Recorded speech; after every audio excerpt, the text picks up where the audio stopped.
In this presentation, we will compare our business and personal QuickBooks files for the month of January. For more accounting information and accounting courses, visit our website at accountinginstruction.info. Here we are on the home page of the business account. So we're in the business QuickBooks file, and we're going to use the reports within QuickBooks Business and then the reports that we printed out for the personal files in order to do some comparisons, see where we're at, see what the two QuickBooks files look like, do some comparing and contrasting. We can open the open windows by selecting the view and the open windows list. We currently have the home tab open. We're going to open up the main reports, the balance sheet, income statement, or profit and loss by going to the reports drop down up top, going to company and financial, scrolling down to the balance sheet standard. Going to change the dates up top in the customized reports, and there will be 01/01/20 to 12/31/20. That's January through December 2020, the year we are working on. While here, going to change the font size as well. Font size down here, we'll make it, how about 11? Make it a little bit larger. Change all related fonts. Yes, please. And okay. So here's what we've got on the balance sheet. Now let's take a look at the profit and loss. Reports drop down. Company and financial. Profit and loss. These will then be open in the open windows, of course. Changing the date range from 01/01/20 to 12/31/20. Then I'm going to change the font size once again by going to the customized reports up to the left.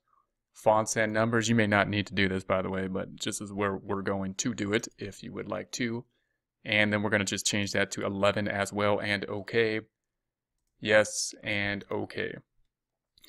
Now let's first take a look at the balance sheet. If we go back to the balance sheet in the open windows, this is all we have so far, because what we're doing is really just entering the activity as it happens from the bank statement, and usually that's going to be activity things, expenses and income.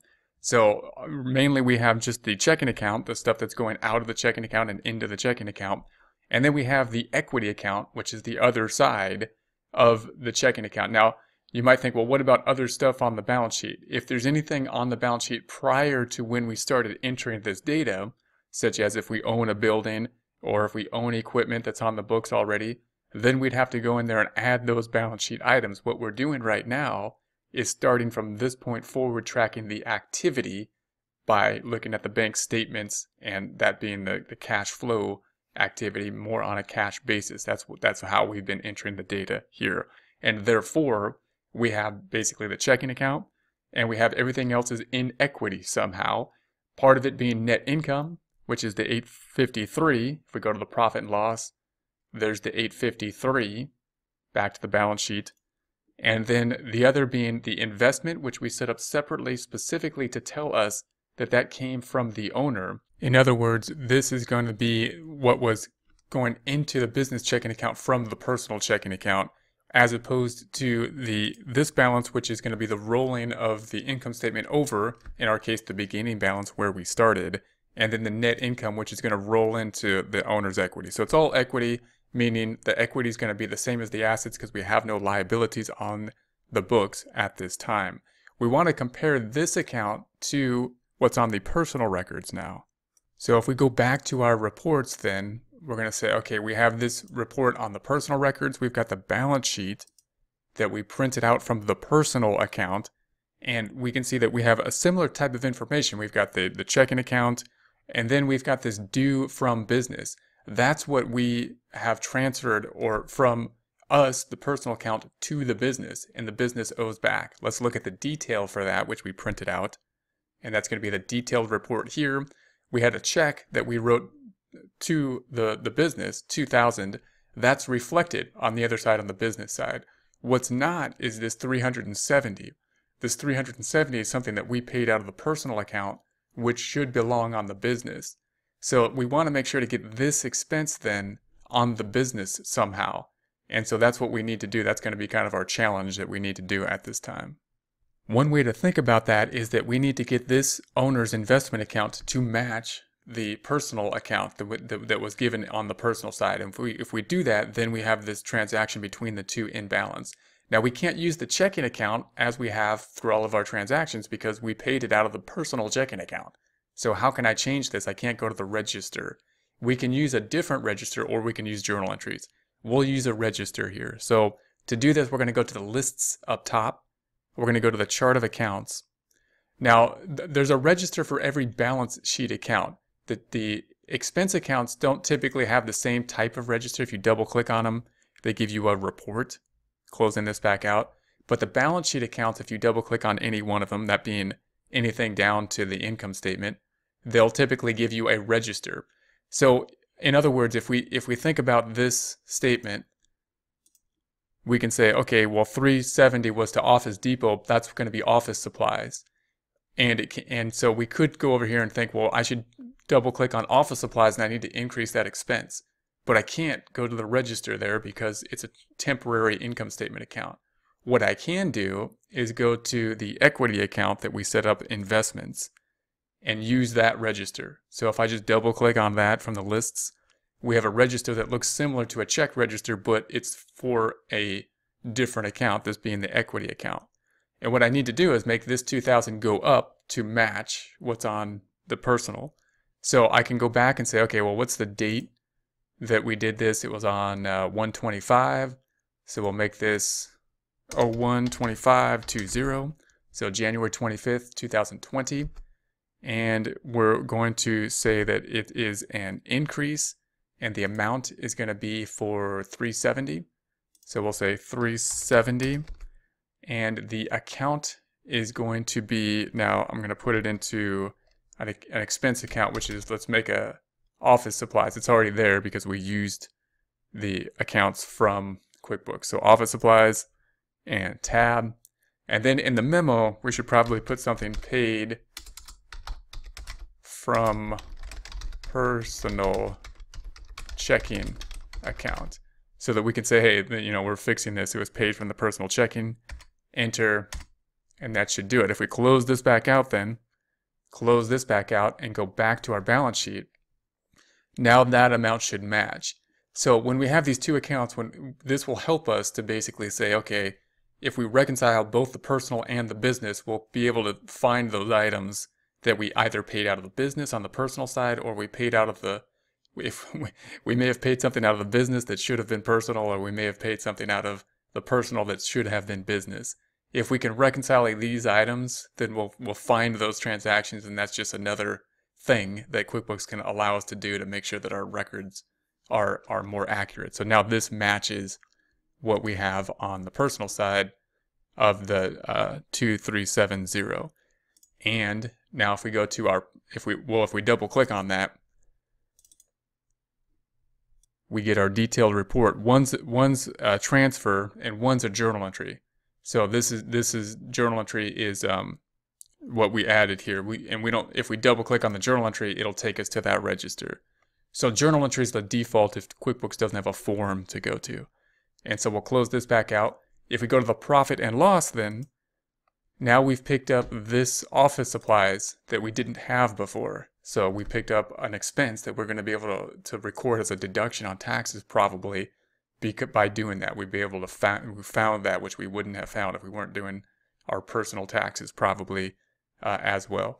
So going back to our balance sheet, comparing that to the personal balance sheet, we're going to say on the personal side, we have the checking account, we have that due to from, and then we have this IRA. We had a couple items that we had to use the balance sheet for, so it's a little bit more complex, including the credit card.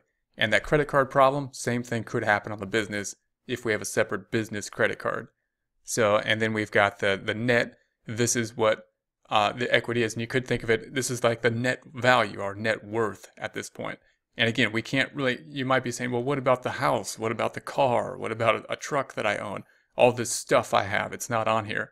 That's because all we've been doing is taking a point in time and entering the information, the stuff that happened from that point in time forward. If we want to put in the assets that were purchased before that and or liabilities, then we'll talk about how we can basically shore up the balance sheet.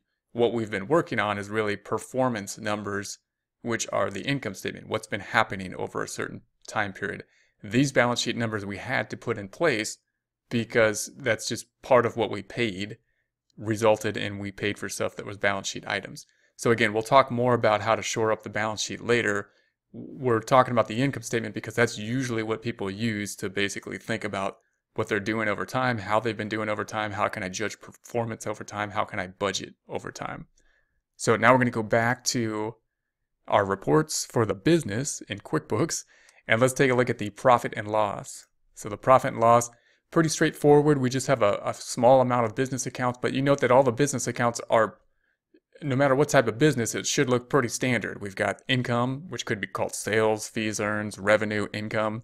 And then we've got expenses, which could include cost of goods sold if we sell stuff, the inventory we sell, and just general categories. These should all sound familiar if you worked with any business account or even done taxes where you just put in business expenses, bank service charge, insurance expense, office expense, payroll expense, postage delivery, rent expense, telephone expense, utilities expense. All pretty standard stuff. We probably just intuitively kind of think those are standard business expense type categories. And that's because they are standardized. And we've made them standard to achieve a certain goal, that being revenue generation. And that gives us our net income at the bottom, revenue minus expenses.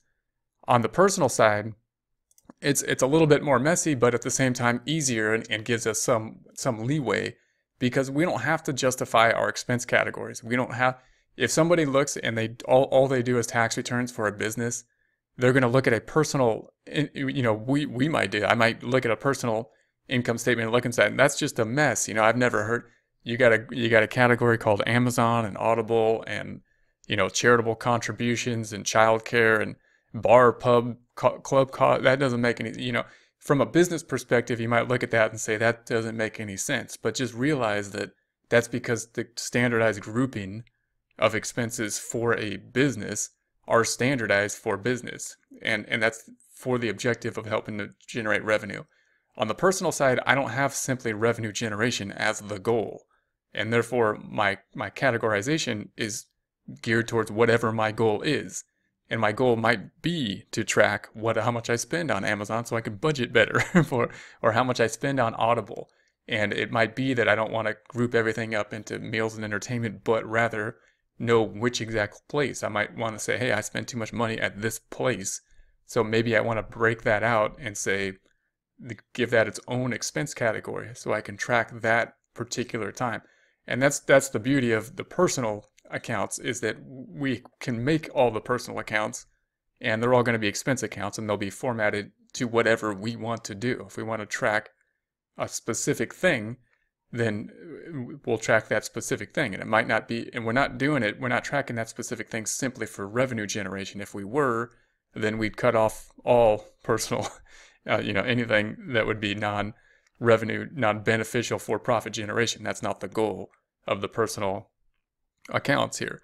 So just note that when you look at this type of stuff, really what you're doing is thinking about how can I use this probably to budget in the future. How can I use this to, spend more on the stuff that I get more enjoyment on and less on the stuff I get less enjoyment on? And so our expenses then, you have a lot more leeway on the expenses. Some people like to have their expenses as easy as possible. They might have very few categories of expenses, and they might use an account on the personal side called meals and entertainment and put everything, whether it be Netflix or whether it be movies or restaurants and everything personal, into an account like that, and then just group the things that they need to track for like taxes. And that might be what they do because that's the easiest thing to do. Other people like a lot of detail. I want to know how much I paid this corner bakery versus that, donut shop or whatnot. And then I can go in and maybe that'll help me with my negotiations with the corner bakery and the donut shop. I don't know. Maybe, or, some people just like to have that information.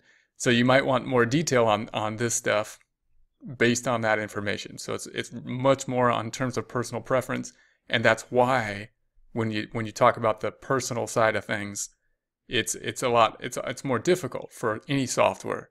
Any software you use is gonna have the same difficulties because there is no standard really in terms of your expense side. It's a preferential type thing. So here's the expenses that we have grouped these into. They will, however, once set up, it'd be nice if we set them up in a way that they will be consistent from time to time, so that when we enter next month it'll be similar, and QuickBooks will be able to memorize much of those transactions. Also note that the same thing happens on the income side, where we probably only have a couple sources of income, but we might want to break them out in some just logical way on who's giving us the income, which income that's being derived from. So that same type of principles apply to the income side of things as with the expense side, but like with the business, we probably don't have a whole lot of different places where we're receiving money from, and we're probably spending money in a lot of different areas as compared to where we're getting the money from. Basic principles the same though. We've got our net income at the bottom of our report here, and that will tie into our balance sheet. And the balance sheet, this equity side, is just like the balance sheet. It's our net worth. On the balance sheet of the business, it's the net worth of the business, which is owned by us, the owner. On the balance sheet of our personal account, it's the net worth personally. And again, you might have things that we need to add, of course, to it and whatnot. But that's basically what the balance sheet's going to have here. It's got the checking account plus any other assets minus the liabilities is in essence our net worth. Once again, what we're focusing on as we look at the bank statement is performance, activity, what's happening over time. For more accounting information and accounting courses, visit our website at accountinginstruction.info.